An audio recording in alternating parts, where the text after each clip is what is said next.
Hi, I'm Zibby Owens, and you're listening to the award-winning podcast, Moms Don't Have Time to Read Books. Please sign up for my newsletter at zibbyowens.com for weekly updates about my podcasts, events, and more. Also, follow me on Instagram at Zibby Owens and also at Moms Don't Have Time to Read Books. And finally, join my virtual book club called Zibby's Virtual Book Club, which meets every other Tuesday at 2 p.m. Eastern Time until 3 p.m. and features half an hour of book club discussion followed by 30 minutes of Q&A with the author whose book we've just discussed.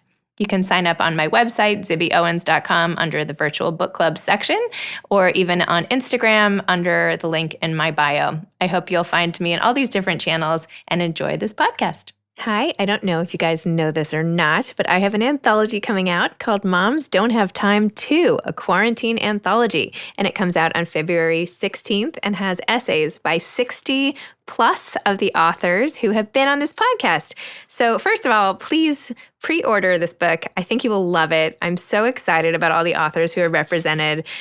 Just to give you a few, Chris Bajalian, Jewel Parker Rhodes, Ashley Prentice Norton, Gretchen Rubin, Rima Zaman, Eileen Zimmerman, and that is just from the first page of the multi-page table of contents. So please pick up this book, Moms Don't Have Time To, a quarantine anthology. It's available anywhere you buy books, Amazon, bookshop.org, and your local independent bookstore. So please pick up a copy. And also, I want to invite you listeners to my fundraiser / launch party the night it comes out on February 16th, a Tuesday at 7 p.m.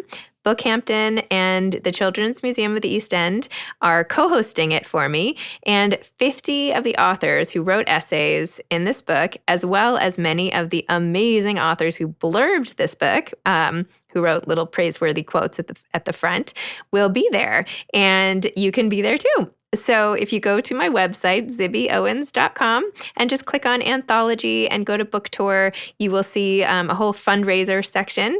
And for $50, you can attend. You'll get a copy of the book, and you'll get to schmooze on Zoom with all of these amazing authors. This is like going to be the literary happening of February. So please come.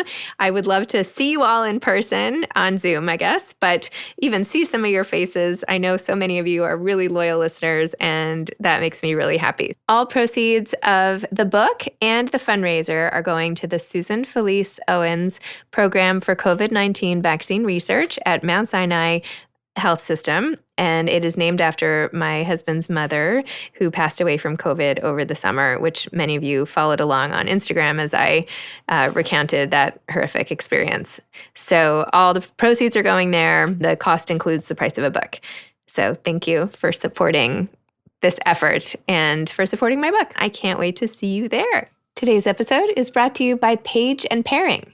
Page and Pairing is the weekly email that brings you book, wine, and recipe recommendations, plus exclusive perks like author interviews and essays, music playlists, and writing tips. Sign up for free at pageandpairing.com. And if you're tired of wondering what to read, drink, and cook, Page and Pairing does it all for you, dropping all three into your inbox. Books are definitely better when paired with great wine and delicious food. So Page and Pairing is the weekly email that brings you all three, curated for your pleasure and dropped in your inbox. Again, sign up for free at pageandpairing.com. This is a joint interview I did with two authors in a series. Ben Sand wrote a kid's book about white privilege, and Jordan Thierry is the author of a kid's book about systemic racism. A little more about Ben Sand. Convinced that now is a time for pioneers, Ben Sand serves as the CEO of a venture nonprofit focused on empowering leaders and mobilizing community for the common good. Ben is a collaborator, connector, and convener. Jordan Thierry is a documentary filmmaker, activist, and storyteller. He has worked for over a decade to highlight the stories of people of color and working to undo the ongoing legacy of systemic racism in the USA. Welcome, Jordan and Ben, to Moms Don't Have Time to Read Books. Thanks for doing this interview together. Absolutely. Thanks for having us. Thank you for having us on, Zibby. Oh, it's my pleasure. So Ben, you're the author of a kid's book about white privilege, and Jordan, a kid's book about systemic racism in the new series of kids' books, which are fantastic, educational, inspiring, all the rest. So first, how did you two end up contributing to this series? I guess I can go first. So yeah, I mean, I know the founder of a kid's book about Jelani memory from youth. We played basketball together growing up. And so we had done some work together as adults. He reached out, he wrote the book, a kid's book about racism. And we had sort of touched base and we're thinking about a topic for me to write.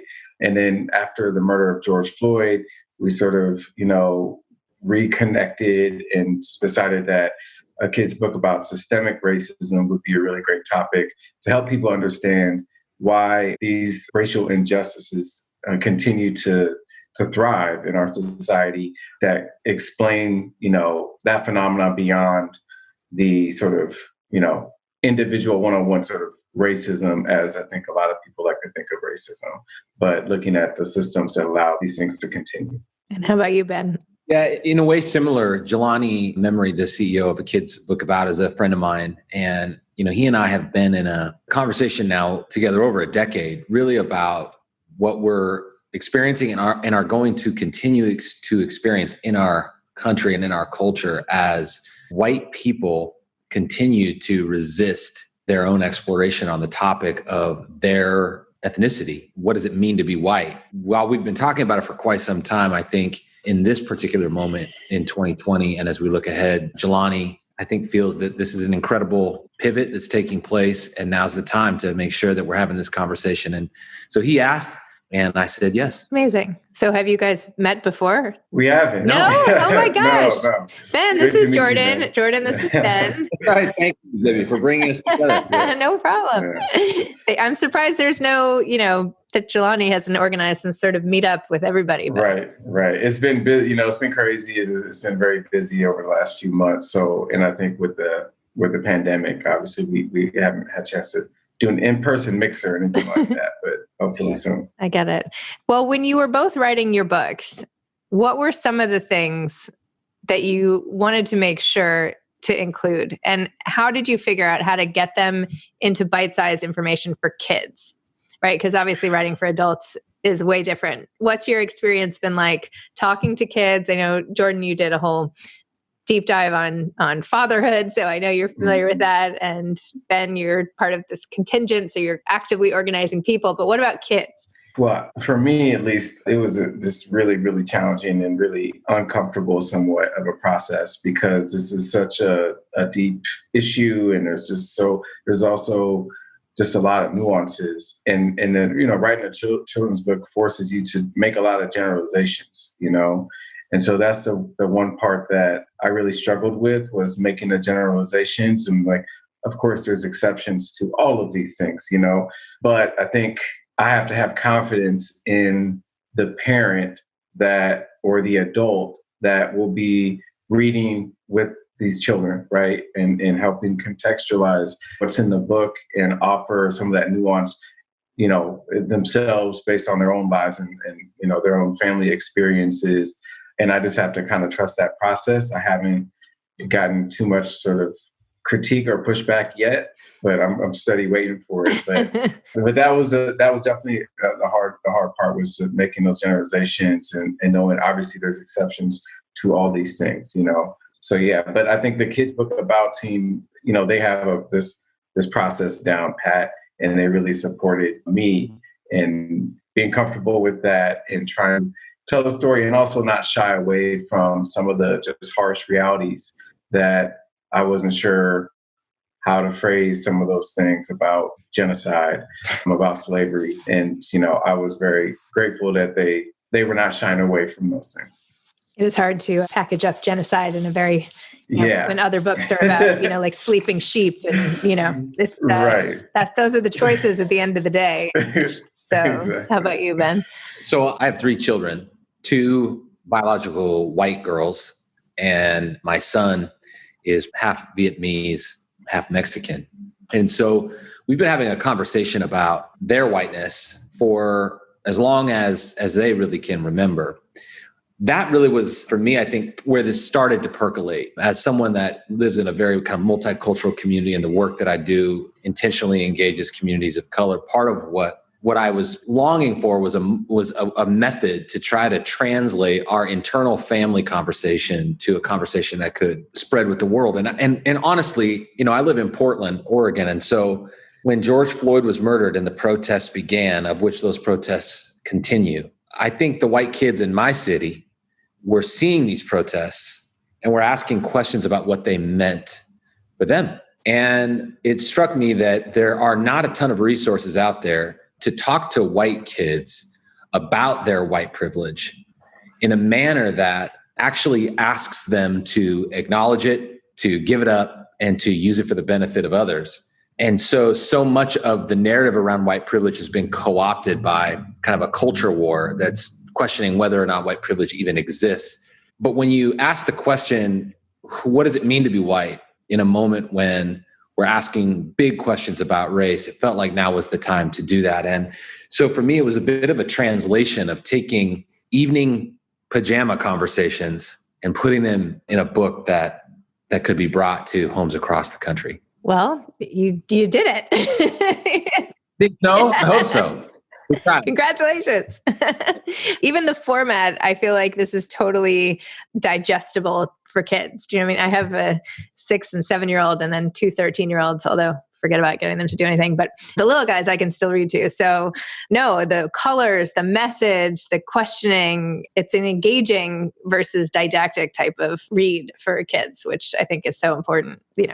What is like really exciting you guys? Like, is it that this content is getting out there? Is it that you're a part of it? Like, there must be something that made you stop and feel passionate enough about this that you were like, yes, I'm dedicating all this time to writing it and marketing it and getting it out there. Like, what is it for you personally that made you the ones to do this? For me personally, I'm just really excited to be in company with folks like Ben and the other authors who I think we're all really focused on this really positive just message for our young people about, love and hope and resistance and change and acceptance, right? And I think at the end of the day, that's probably what the kids' book about legacy is going to stand for, because all the books to date have been in that vein.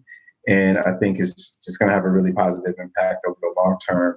I'm also just really excited to be equipping parents and teachers with something to help get these conversations started with their kids and their students. Yeah, Zibby, for me, I think what's exciting to me about the book and a kid's book about, any of these topics that are being discussed, but particularly the topics around race, is it feels that we are pushing conversations with a generation of kids that are going to be in leadership in a really critical moment in our country's history. I imagine that we're looking at a 20-year arc in this conversation. Some of the elders, some of those generations that have gone before us are not prepared to have this conversation at scale. And we're seeing a polarization as a result of that. And there are many leaders that have huge concerns, about our inability to have a conversation about race and the wealth gap in our country. And as a result of that, the inability to have that conversation, what it's led to is those that are in previous generations rejecting the idea of critical race theory or systemic racism altogether. So to be able to make a deposit into a generation of young white kids to ask these questions in critical moments of their formation, for me, feels like it's a very strategic move for a 20-year conversation that has to take place with a quickening pace for the days ahead. So in 20, 30 years, we'll be watching the election and they'll say, well, it all started when I read this children's book. One book. Yeah, that's right. I'm sure that's what it's going to be. That. Sure. Yeah, I had it on my shelf and I kept looking at it, and then you can say, there you go.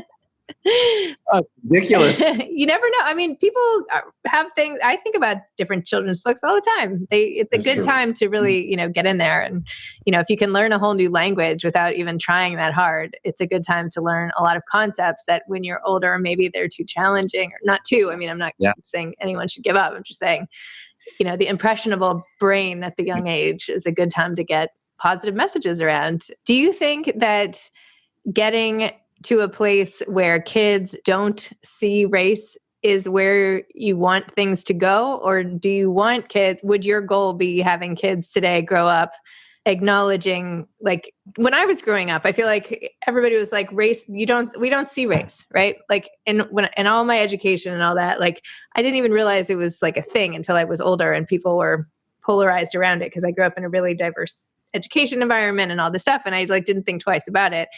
But there's so much focus now on race that I feel like, especially for little kids, they might not have even really noticed it before. Is it better to notice and sort of probe the differences? Or is it better to just be like, oh, okay, well, like her skin's a little darker than mine, but like, I don't know, whatever. Do you understand my question? Yeah. Yeah. I'll take a crack at that. Jordan's book really addresses this, I think, even uniquely beyond mine. But I think it's absolutely essential that we have conversations about the Black experience in America and the experience of what it means to be a part of the Latinx community. What we have not done historically is taught white kids about their whiteness and helped them to understand that their whiteness has been rooted in a systemic unearned advantage that they benefit from and have been benefiting from for some time. So when we think about race and whiteness in particular, which is what this book is certainly focused on, we won't be able to have a conversation about race that builds bridges until white people learn about their whiteness. And I do this a lot, and when I talk to white people, I ask them, like, when was the last time you ever thought about what it means to be white? And the vast majority of white people can't answer that question. They're not thinking about their whiteness. They don't understand where the term came from. They don't understand how deeply rooted this systemic kind of unearned advantage has been. And they certainly are uncomfortable with exploring the topics in Jordan's book around slavery and genocide and the laws that were created. And so from my perspective, we won't be able to move forward until white people understand their whiteness and then begin to wrestle with it in a way that's critical. And that means that to understand your whiteness, you have to understand how whiteness has created adverse effect at a systemic level for people of color in our country. And that needs to be named and parsed out carefully, in my view. Jordan, what do you think? I mean, I agree with everything you said there, Ben. Thank you. For me, this is not about trying to work towards a colorblind society. It's about trying to work towards an inclusive, vibrant society where these inequities and injustices don't exist. And so the book, I think, for me, is helping encourage young people to take into consideration the history behind the inequities that we see today, right? And that goes not just for race, but I want them to understand that too for gender, right? For sexuality, right? So we can kind of contextualize these inequities and then work our way backwards to try to address those root causes. So if the book helps kind of train that mental framework for young people, then I'll be very, very pleased. So as authors, in addition to, I would say, advocates and almost history teachers and, documentarians and all the other amazing things you guys do, as authors, when you sat down to write this book, like, what did you learn about yourselves in terms of like any sort of advice on writing children's books, on getting your messages out? Like, what would you tell someone else who was like, you know what, I want to A, help this problem, and B, do so through reaching kids? Like, what would you tell them? I would say the key here is let your life speak and look back on your life and try to identify that thread that brings you to this point where you have a longing to write, you have a longing to communicate. So much of I think an author's experience is really about exploring their own identity. And so for me, as a white person and my own white experience, being able to write about whiteness and then to want to talk to other white people, about this is really a culmination of a journey that I've been on that pivots me to this moment to enter into a new kind of chapter of that journey. But I think for me, it was just as important for me to come to the text looking for my own growth in light of my own journey. And any aspiring author or anyone that wants to communicate to kids, I think, needs to also imagine how that topic impacts them and to write from that kind of intimate personal space. So I'm feeling like, is there a memoir coming on the heels of this, Ben? I don't know. It's a kid's book about Kids book about Ben's life. No, right. It doesn't work as well. Okay, all right. Yeah, I mean, I agree with everything Ben said there, that picking up kind of on those notes as well. I think people should value their own lived experience, right? And a lot of people just don't. They don't think that their own experiences, their own stories have value for other people to know and learn from. And that's one of the biggest things I'm always pushing for as someone who does documentary work is like, no, share the story because someone is going to benefit from it, right? So that's the one thing. And so like Ben said, kind of write from that place and explore your own identity, your own experiences. The other is a more sort of, I guess, practical, sort of tangible thing, because there's a lot of fantastic children's books out there that deal with issues of race, gender, sexuality, culture, but they don't get out there, right? I mean, because the children's publishing industry is sort of so rigid and there's, just only a few big players, there's a lot of these really fantastic books that just don't have this type of reach. And what I'm learning from a kid's book about, because they've created just a really valuable pipeline for new kind of content to go directly to consumers instead of having to go through the big players in the children's book publishing industry. And the marketing that they're doing is just incredible. And so with some of our books being included on Oprah's wish list, like the kind of reach that that's getting is just, I never would have imagined, right, for this children's book.